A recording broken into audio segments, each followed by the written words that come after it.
Bienvenue sur Torah Tzad pour le flash info de la parasha de Korach. Korach, c'est un homme animé de pouvoir qui attise sa jalousie vis-à-vis de ses propres cousins Moshe et Aaron, un pouvoir qui le pousse à médire contre eux et contre Hakadosh Baruch Hu.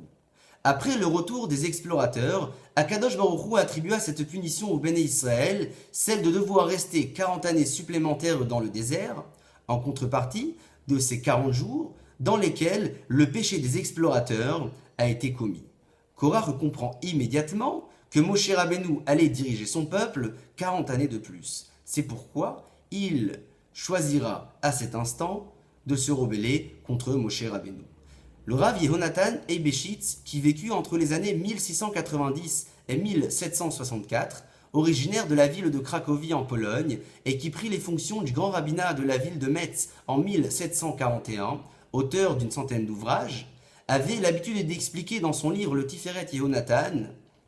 la raison pour laquelle la faute de Korach a été considérée comme un excès de folie de sa part est tout simplement que cet homme savait pertinemment que tous ceux qui allaient à l'encontre d'un grand dirigeant afin de le destituer de ses propres fonctions étaient loin d'être ceux qui seraient choisis par la suite pour la fonction tant convoitée. Un savoir qui ne l'empêcha point de se rebeller contre Moshe Rabbeinu. Le Ktav Sofer nous rappelle que cette dispute a été surnommée la dispute de Korach et ses acolytes, et non pas celle de Korach et Moshe Rabbeinu, ceci afin de nous démontrer que toutes les disputes qui n'ont pas un but constructif d'ordre spirituel sont des disputes qui entraîneront des conflits internes au sein de la même équipe.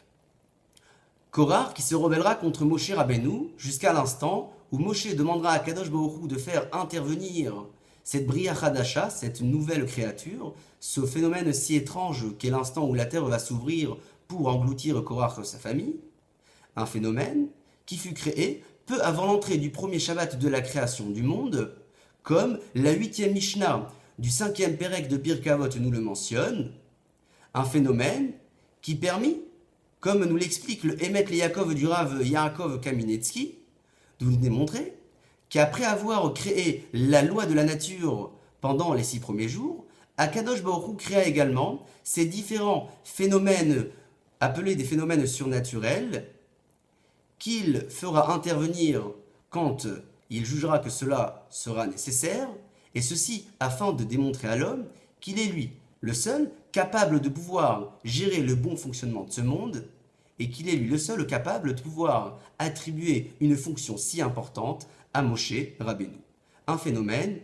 qui poussa Korach à avouer ses erreurs, comme le Talmud dans Baba Batra, page 74a, nous le dit,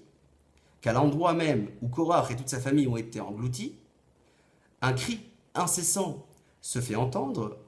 un cri s'exprimant en disant « Moshe emet vetorato emet », Moshe et sa Torah ne sont que vérité. Puisse Akadosh Baruch Hu nous aider à éviter toutes ces querelles et toutes ces disputes dans le quotidien, et ainsi nous permettre de se diriger vers